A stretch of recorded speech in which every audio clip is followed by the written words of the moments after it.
Welcome to Threads of Truth, the podcast where real-life mysteries meet internet speculation. Today, we're going to unpack a puzzling cold case from 1986 that starts with a violent fire but ends with silence. I want you to consider a truly haunting scenario.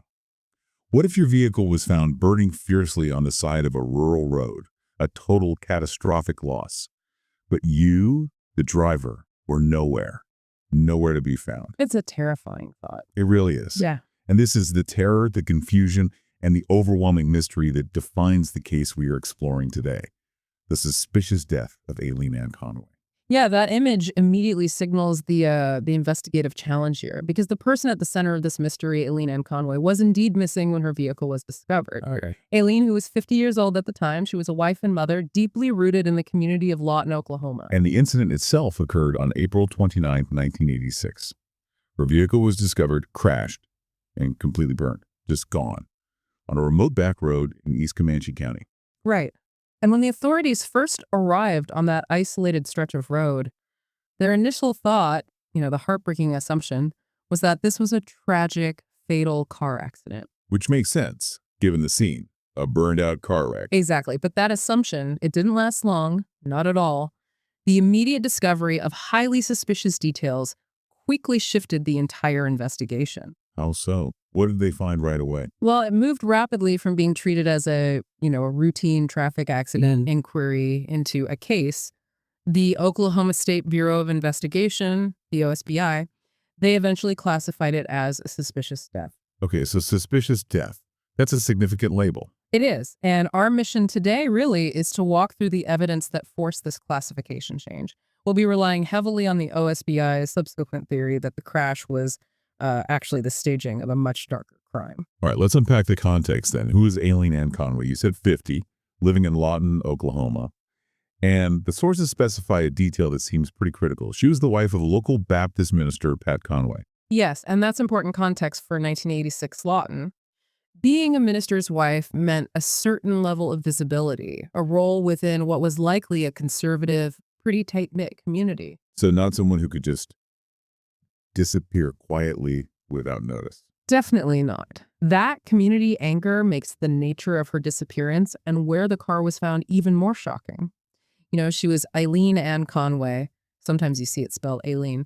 Her life was relatively public in Lawton. The location. But the location where her car was found was the complete opposite. She lived in Lawton, but the burned out car. It was found 15 miles away on a back road in East Comanche County. 15 miles. And East Comanche County. Yeah. We're talking about genuinely isolated territory, aren't we? Close to the Wichita Mountains Wildlife Refuge. Exactly. It's the kind of place where something major, like a car fire, could happen and potentially go unnoticed for a while. No immediate witnesses likely. That geographic isolation, it feels like it immediately puts the investigation at a disadvantage, especially thinking about the technology they had back in the mid-'80s. It really does. And that isolation is unfortunately a common factor in many unresolved cases from that era. If we try to establish the timeline, Aileen left her home on the morning of April 29th, 1986. She'd spoken with her husband, Pat, before she left. Just a normal morning, seemingly. Seemingly. But when she failed to return later that day, the usual missing person protocol kicked in. Family searching, police notified, and then came the devastating news. Her car was located. A complete ruin, consumed by fire. So initially, the investigation is focused on the crash site, right? Yeah. How did the fire start? Was it the impact? Yes, that was the focus. But here's the critical turning point. The information that irrevocably changed the official thinking didn't come from the crash site itself. Where did it come from? It came from back at the Conway residence in Lawton. Okay. Exactly. The source material really emphasizes that Pat Conway, her husband, discovered, and I quote, questionable things at home. Now, police sources have been vague over the years about what exactly those items were. Which is pretty standard in ongoing investigations, right? They hold details back. Very standard. But the implication was crystal clear. Aileen had left in a hurry. Or possibly. Possibly she never left willingly at all. Let's pause there because this feels like the absolute linchpin for the OSBI suspicion. If she left in a hurry, what does that actually mean? What kind of evidence are we talking about at the house? Well, it suggests that the scene at home provided physical evidence that was inconsistent with her just taking a planned trip or even an unplanned drive that somehow ended accidentally 15 miles out of town. Right, like leaving things behind she wouldn't normally leave. Precisely. Think about the things that signify a sudden, unexpected departure. Maybe her keys or her purse left on the kitchen counter, things she always took, perhaps a meal she was in the middle of preparing left half done on the stove. Or maybe even signs of a struggle. It's possible, even subtle signs near a doorway. The critical point is, whatever Pat Conway found, it suggested to investigators that some kind of violent interruption had occurred before the car ever left Lawton. Which makes the crash site a secondary scene. Exactly. The primary event, the potential crime, happened at the residence. The car crash, the fire, that becomes a cover-up attempt. That clarifies the sequence of events, at least from the investigator's perspective. But you mentioned anomalies at the car scene, too. If the home suggested foul play, did the car scene support that?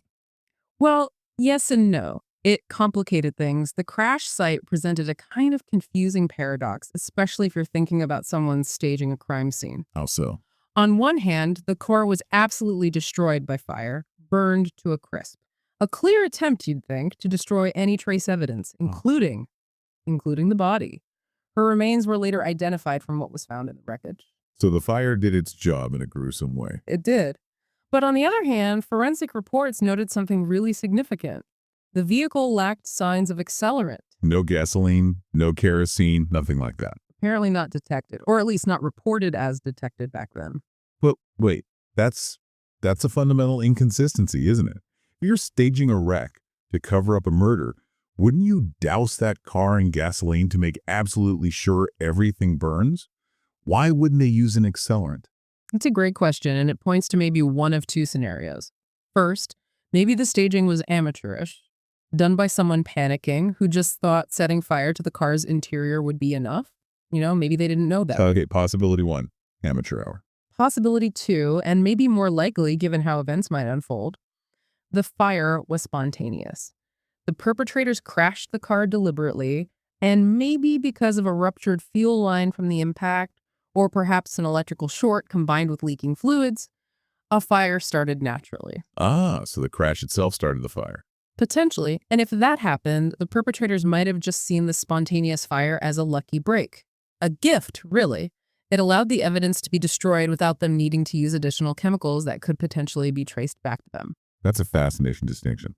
An amateur mistake versus a stroke of luck for the killer. Either way, it complicates the picture of a clean, well-planned staging. It does. And adding to the confusion, personal items were also reported as missing from the scene. Things you'd expect to find even after a crash. Which again, doesn't fit a typical accident narrative. If you crash, your belongings are usually scattered around, not just gone. Right. So the overall impression investigators were left with was one of manufactured chaos. Something designed to look like a terrible road accident, but the details just weren't quite right. And all of this together is what leads directly to the official stance, right? The OSBI classification. Correct. The case is now, and has been for a long time, an active cold case. Classified officially as a suspicious death by the OSBI, they are not actively pursuing the suicide or the accident theory anymore. They are treating it as a homicide cover-up. So let's formally review that official OSBI theory. It's the most detailed account we have built on all this evidence. How exactly do they connect the dots from the potential chaos at home to the remote fire? Okay, the leading OSBI theory posits that Aileen Conway may have interrupted a burglary in progress at her Lawton residence. Okay, so she walks in on someone. That's the idea. That unexpected confrontation then led to her being abducted and killed by one or more persons. The abduction part is necessary, logically, to explain how she got from her home to that remote back road 15 miles away. She didn't drive herself there, presumably. Not if she was already deceased or incapacitated. So abduction seems necessary in this scenario. And then the subsequent car crash and the fire, that was a deliberate act of staging, an attempt to simulate an accident, cover up the actual crime, and obscure the identity of whoever was responsible. The drive time alone, 15 miles isn't just around the corner. It suggests they deliberately chose that location, doesn't it? Somewhere they knew was isolated, where the car could burn for a while without being discovered immediately. It does suggest a level of planning, or at least knowledge of the local area. Finding a spot that remote takes some effort. But it also shows a willingness to take a huge risk. Driving a victim's car, with presumably the victim's body inside, for that distance, that feels like more than just a panicked burglar trying to get away fast. That's a really important point, and it does raise questions about the simple interrupted burglary theory. If the goal was just to eliminate a witness, the person who caught them burgling, why the elaborate 15-mile drive and staged crash? Why not dispose of the body more locally and just disappear? Right. It feels overly complicated for a simple smash and grab gone wrong. It could suggest a higher degree of premeditation, or maybe it points towards someone trying to mimic an accident for a very specific reason. Perhaps trying to misdirect attention away from themselves. Yeah. Or away from a motive that wasn't burglary at all. So were they trying to cover up a robbery that escalated? Mm. Or were they trying to make a murder, maybe for other reasons, look like a random robbery and accident? Mm. To protect someone, maybe someone known to the family. The OSBI likely had to consider both possibilities. But officially, their most prominent theory settled on the interrupted burglary leading to abduction and staging. We should also acknowledge, though, the other theories that were floated early on. Like the accident or suicide angles. Yes, the accident theory may be a sudden vehicle malfunction or medical event Aileen suffered while driving. And the suicide theory, there were mentions in some early reports about potential personal stress or mental health issues. But as we discussed, the evidence found at the residence really pushed these alternative explanations aside for the investigators. And a huge factor in pushing those simpler explanations aside and keeping the focus on foul play was her husband, Pat Conway. We really can't discuss this case without highlighting his fight, can we? Absolutely not. Pat Conway's campaign for justice, which lasted 27 years, is central to the human element of this story. From day one, he was immediately and unwaveringly convinced that his wife was murdered. He never bought the accident theory or suicide. Never. He didn't accept either explanation. And until his own death in 2013, he actively, relentlessly worked to keep the investigation alive, to push for answers. What does that kind of advocacy actually look like, especially back then? It's more than just calling the police station now and then, I imagine. Oh, much more. Especially in the 80s and 90s when, frankly, dedicated cold case units and resources were much sparser than today. It means constant pressure. It might involve fundraising, perhaps hiring private investigators. Trying to find leads the police missed. Exactly. Or campaigning in the local media, doing interviews, keeping the story in the public eye. Relentlessly reminding the OSBI and the Comanche County Sheriff's Office that this was not a closed file, that a family was still waiting for justice. For almost 3 decades. That's incredible dedication. It is. Pat Conway basically stood as the living embodiment of this unresolved tragedy. Every source you read about this case mentioned his commitment as a primary reason why it maintained its suspicious death classification and remained an active focus even when leads inevitably ran cold. His persistence really underscores the family's conviction.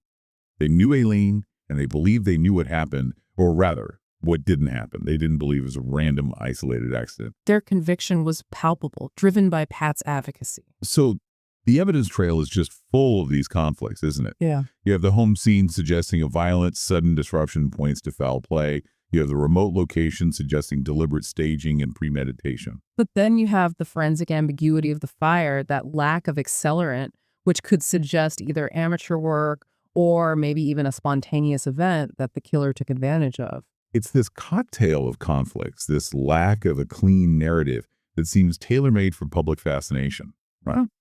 Especially when answers aren't forthcoming. It absolutely is. And that's precisely why this mystery, born in the relative quiet and isolation of 1986 Oklahoma, didn't just fade away. It became something of a fixture in true crime media. Yeah, the mysterious circumstances, the lack of resolution. It's almost inevitable that it would receive national attention eventually. I feel like for many people listening, their first encounter with Aileen Conway's story might have been on television.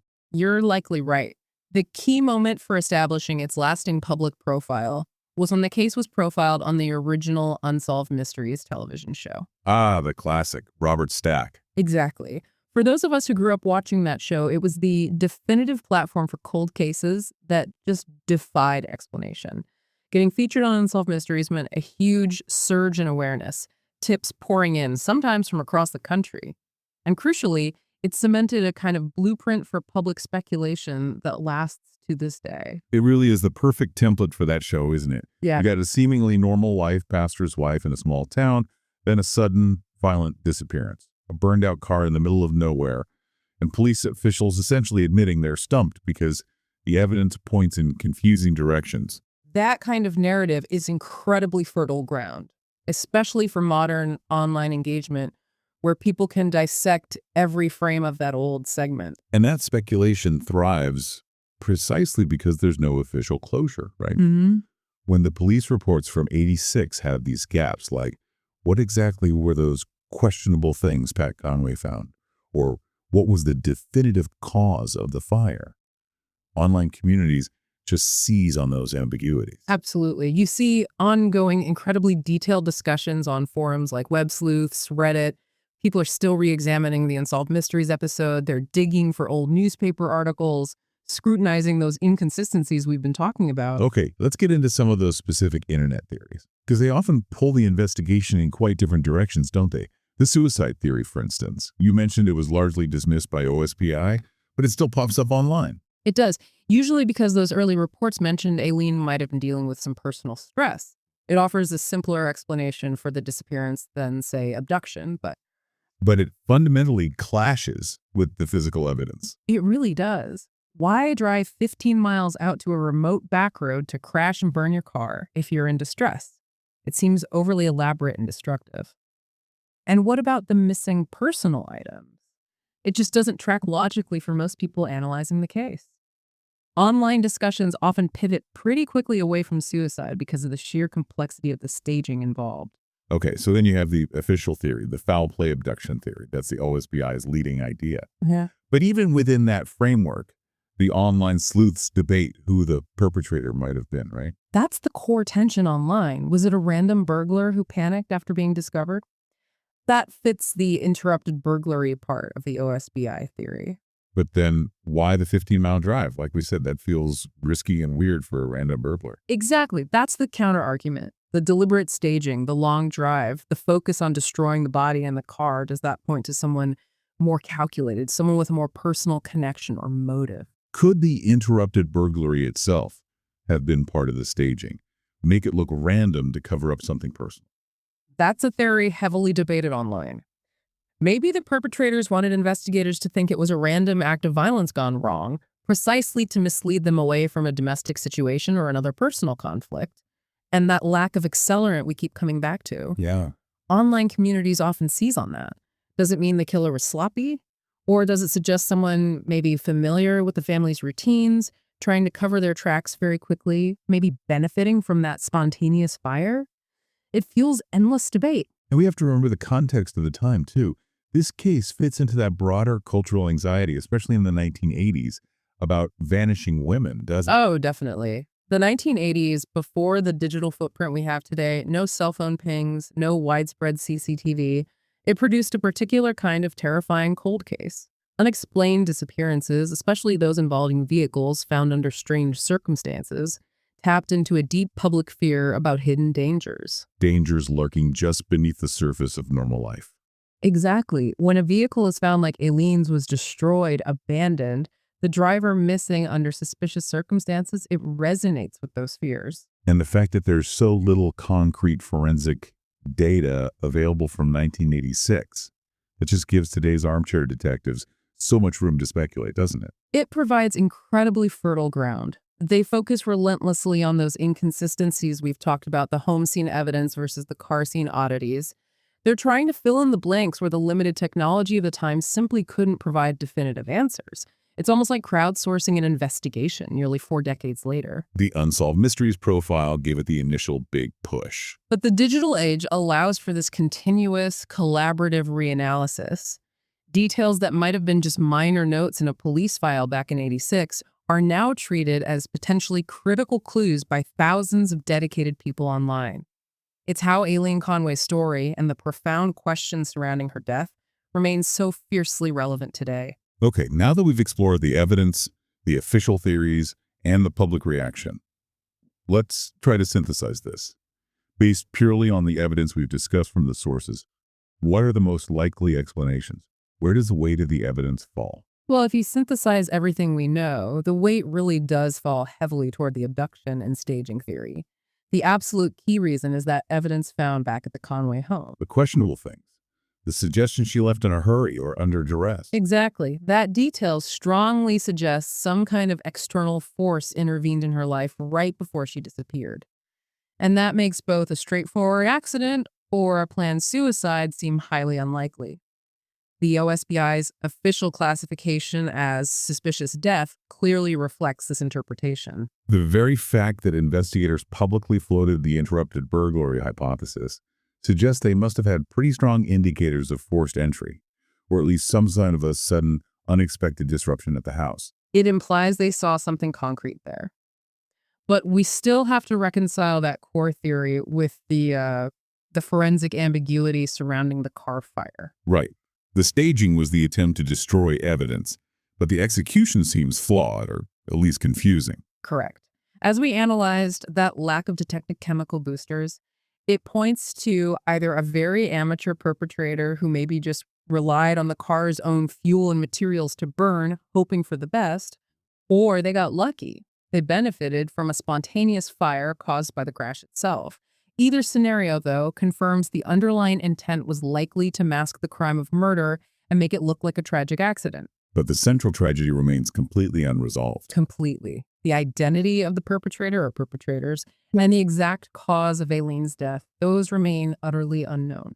Let's step back for a moment and look at the bigger picture. What were the key factors that allowed this really complex case to go cold and stay cold for almost 4 decades? The environment seems huge. Oh, absolutely huge. First, the geographic isolation of the discovery scene. Rural Oklahoma in 1986. It was a different world in terms of communication and rapid forensic response. Dalhousie County, near the Wichita Mountains Wildlife Refuge. That specific location meant the crime scene, the car, the area around it had potentially hours to burn, cool down, maybe even be affected by weather or animals before highly specialized investigators could properly secure it and collect evidence. Losing crucial trace evidence in that time. Potentially, yes. And there were likely no immediate witnesses out there on that remote back road to say who was driving or exactly when the fire started. That lack of immediate context is a massive hurdle. And tied directly to the location and timing is the other major factor, the one that haunts so many cold cases from that era, the limited forensic technology of the 1980s. This is probably the single greatest analytical challenge in this case. Think specifically about the fire investigation. Today, if investigators find a burned vehicle like that, standard procedure involved techniques like gas chromatography, mass spectrometry, GCMS. Which can find tiny traces of accelerants. Tiny traces. GCMS can detect minute amounts of almost any volatile organic compound. It allows forensic scientists to say definitively whether something like gasoline or kerosene was used, even after intense heat exposure. It's incredibly sensitive. But back in 1986. In 1986, fire debris analysis was far more rudimentary. Investigators often had to rely on sort of gross visual analysis, smell, or less sophisticated chemical tests and distillation methods. If the fire was spontaneous, or if maybe a very volatile, low-residue accelerant was used only sparingly, the technology of the day might simply have been unable to detect it conclusively. So that lack of accelerant finding might be accurate, or might be a limitation of the testing available then. Exactly. That lack of definitive proof is what creates this ambiguity that probably wouldn't exist if the same event happened today. It leaves the door open to interpretation in a way modern forensics often closes. So the fire itself was the primary evidence destroyer, and the tools they had at the time just couldn't overcome that destruction effectively. If this happened in, say, 2024, you'd likely have sophisticated fire debris analysis, probably advanced DNA testing on any tiny surviving fibers or materials inside the car. Maybe even digital tracking from cell phones or vehicle systems that could place the car or potential suspects somewhere else entirely before the crash. The absence of those tools meant the case likely went cold because the key physical evidence was either burned beyond recognition or simply beyond the scope of the analysis available back then. Which really highlights why Pat Conway's fight was so important. He wasn't just fighting for justice in an abstract sense. He was fighting against the inherent limitations of 1986 police work and forensic science. He absolutely was. His persistence kept it from being just another unsolved file-gathering dust. So even though the evidence is technically decades old, we have to ask, could the renewed attention from unsolved mysteries way back then to modern podcasts, online forums, could that, or perhaps new technological advancements, actually help the OSBI today? Is there still hope for answers? You know, there is always hope in cold cases. It might be slim, but it's there.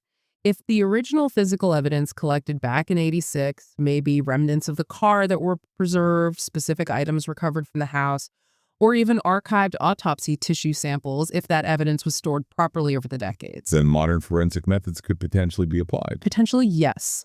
Cold case units all over the world are having success using advanced DNA techniques like genealogical DNA analysis or touch DNA analysis on materials that were completely undetectable or unusable back in the '80s. Wow, so new science on old evidence. It's a real possibility. And even without new physical evidence breakthroughs, the continued high public profile matters.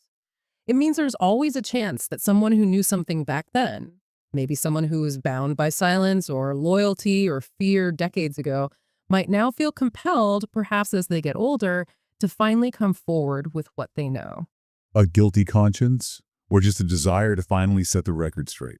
Exactly. The ultimate goal remains providing that final piece of the puzzle, providing closure for Aileen's family, even after all these years. 38 years is a long time to wait. Aileen Ann Conway's story. It really is such a chilling reminder of how quickly a life can be just violently interrupted, and the persistent tragedy of an end that remains undetermined. The case is just defined by that internal conflict in the evidence. The burned car, the signs of a hurried exit from home, that nagging question about the lack of accelerant.